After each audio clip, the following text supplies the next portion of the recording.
Bienvenue sur Africa 24 dans cette nouvelle édition du QG News. Voici les titres de l'actualité.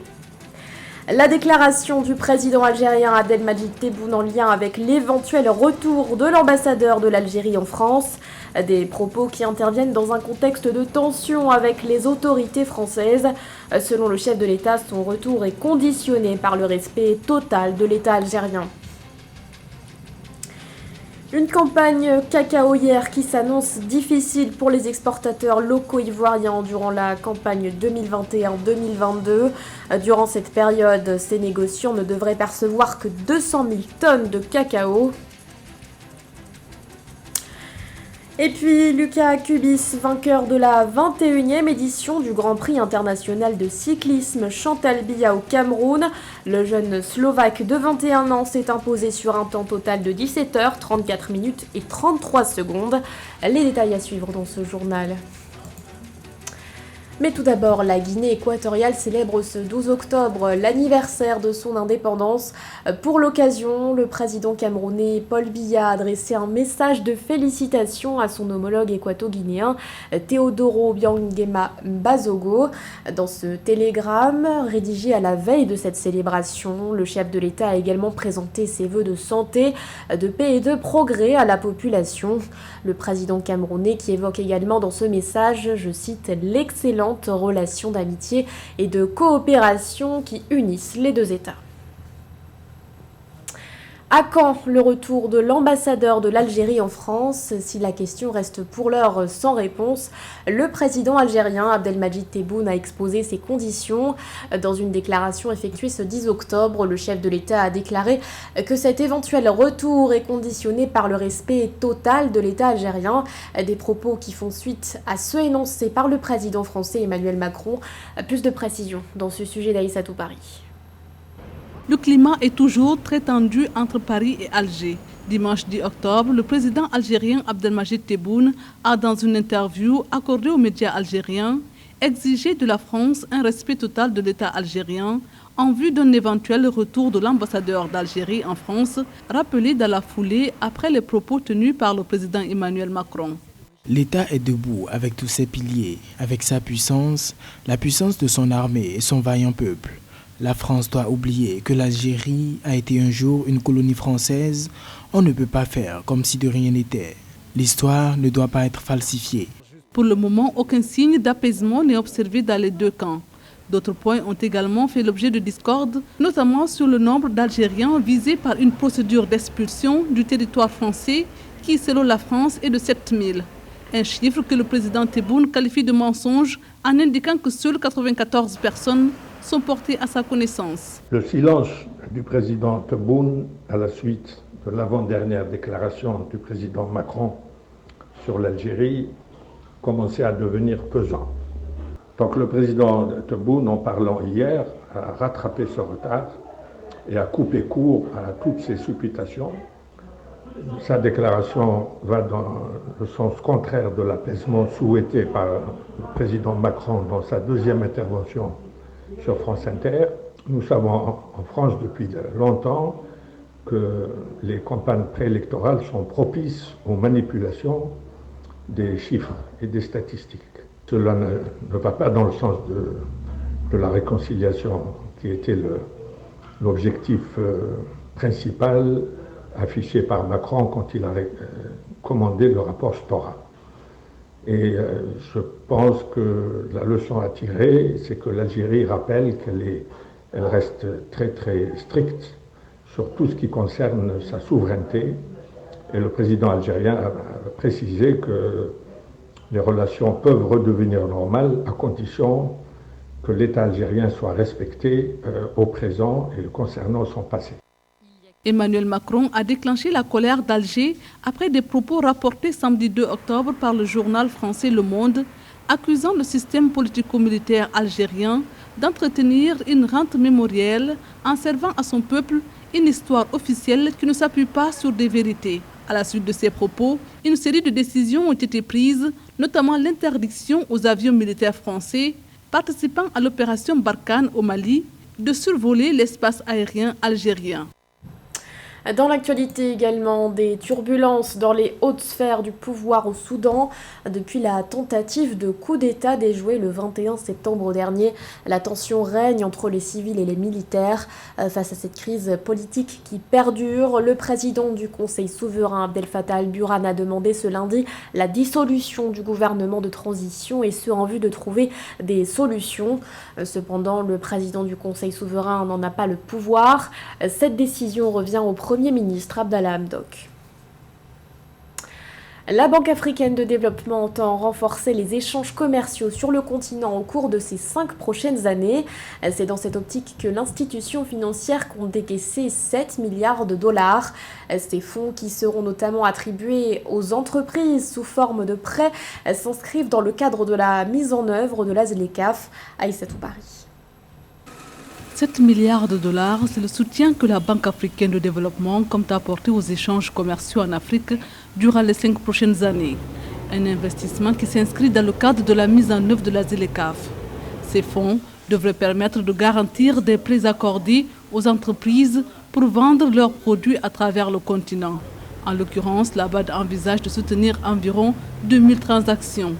Une enquête auprès des sociétés de capital investissement menée par l'African Private Equity and Venture Capital Association en 2020 révèle que 80% des investisseurs sponsors prévoient d'augmenter leur investissement en Afrique au cours des 3 prochaines années à la BAD. La BAD, avec le soutien de ses divers partenaires, avait annoncé fin juin 2021 une prévision d'investissement de 208 milliards de dollars à injecter dans plusieurs projets qui permettront une mise en œuvre aisée de la ZLECAf. 7 milliards donc, de dollars, c'est énorme, 7, mais vu sur le plan donc, des entreprises sur le continent, c'est vraiment infime.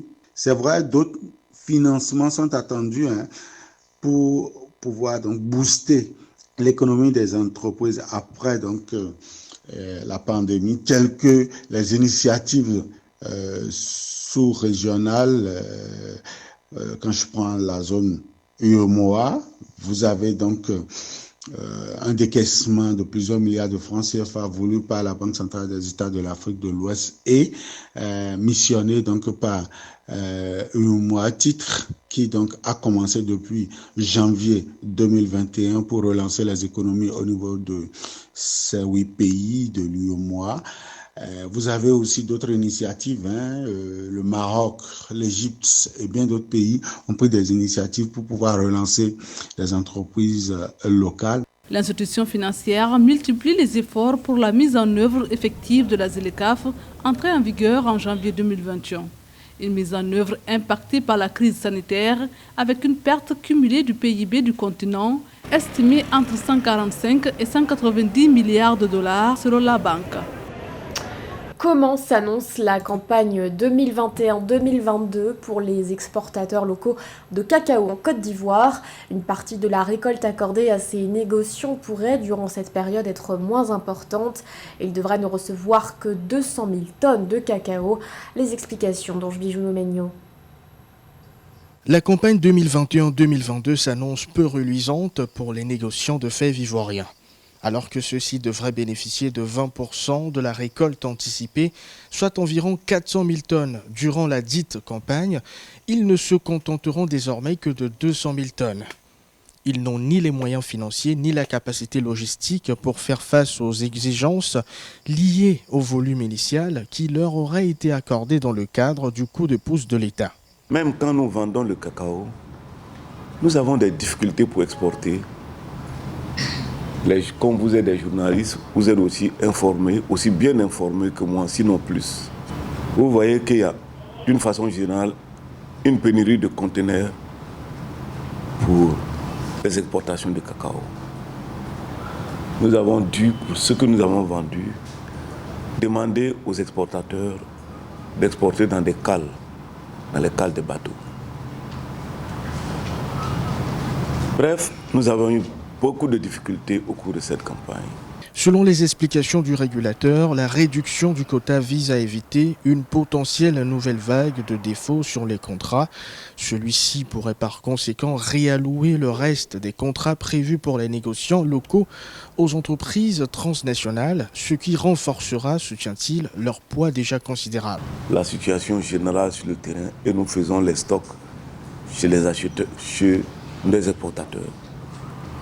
Le document d'opérationnalité nous permet, à la fin de la campagne, de faire la situation des stocks chez les opérateurs. Je veux parler des exportateurs. Selon les données du gouvernement ivoirien, le nombre d'opérateurs locaux dont le négoce et la transformation de la fève de cacao a déjà baissé de moitié depuis 2016-2017 en raison de difficultés économiques et financières. La facilitation de l'octroi de crédit par les banques commerciales privées et la mise en place de lignes de garantie pour la gestion des risques sont notamment quelques conditions indispensables, selon des analystes, pour pérenniser la participation des exportateurs nationaux à la filière cacao. 3 millions de dollars pour favoriser la conversion de l'économie informelle. C'est la somme que compte débourser le programme des Nations Unies pour le développement en faveur de l'Angola. À ce sujet, les autorités angolaises avaient déjà bénéficié d'un appui financier de l'Union européenne chiffré à 20 millions d'euros. Mildred Diamou. L'Angola poursuit son plan de transition inclusive de l'économie informelle vers l'économie formelle. Le pays a signé le 8 octobre 2021 un accord de financement de 3 millions de dollars avec le Programme des Nations Unies pour le développement pour accompagner sa sortie de l'économie informelle. Il faudra saluer cette décision qui consiste à sortir de l'informel en Angola, qui est un grand pays d'Afrique, grand producteur, l'un des plus grands producteurs d'hydrocarbures au monde. Depuis l'arrivée du président João Lourenço au pouvoir, on voit que les choses commencent à s'améliorer. Donc il faudra justement appuyer justement ce programme des Nations Unies pour sortir de l'informel et puis essayer de donner de la visibilité justement à ce secteur en ouvrant des comptes à ces entrepreneurs de l'informel et puis en leur accordant des prêts considérables, des prêts qui sont non négligeables pour qu'ils aient par exemple une visibilité au niveau de l'économie nationale.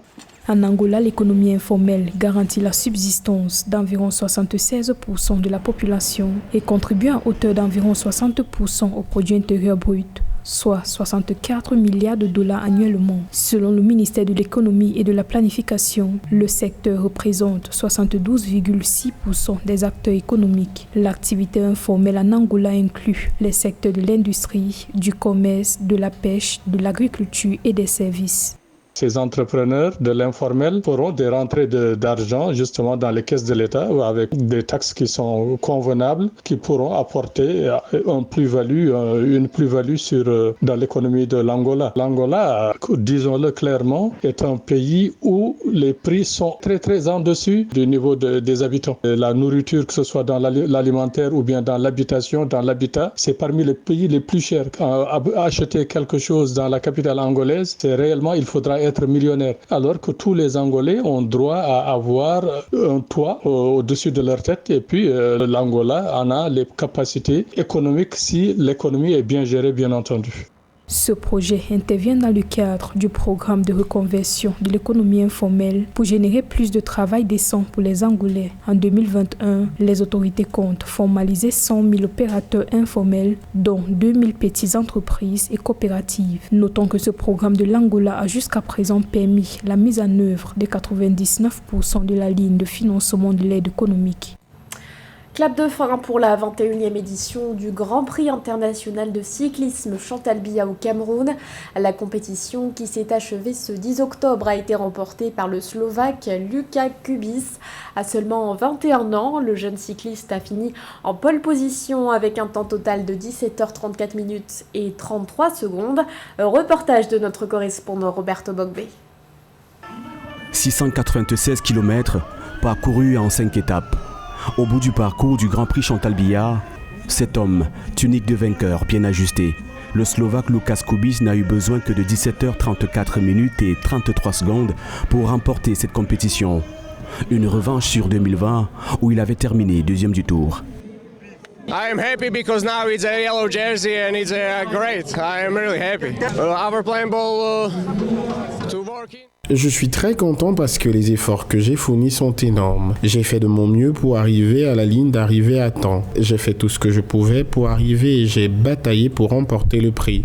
Et donc je suis vraiment très heureux. The finish and I fighting for a yellow jersey and it's done. I'm really happy. 17h34 et 33 secondes, soit le même temps que celui de Lucas Koubis. C'est la performance du Camerounais Clovis Kamzon Abosolo, 3e du classement général, à qui la victoire échappe au nombre de points. Le coureur de SNH Vélo Club n'a pas pu rééditer la performance de 2017, l'année à laquelle il remporte le Tour cycliste international Chantal Biya. On est un peu déçus parce que dès la première étape où Tela était maillot jaune, hier on a essayé de contrôler la course. Malheureusement, les Slovaques, ils étaient hier un peu très vigilants parce que j'étais devant et mon coéquipier Tela Atu qui était derrière, il a eu une crevaison avant qu'ils ont pu contrer. Et je pense qu'ils n'ont pas été fair play hier, sinon ils devaient conserver le maillot. Moi, malheureusement, je suis allé à l'échappée et à la fin, j'ai manqué peut-être le punch pour pouvoir faire la différence. La veille de cette dernière étape, Chantal Biya, première dame du Cameroun, a fait le déplacement de Moyo Moussala dans le sud Cameroun pour encourager les compétiteurs.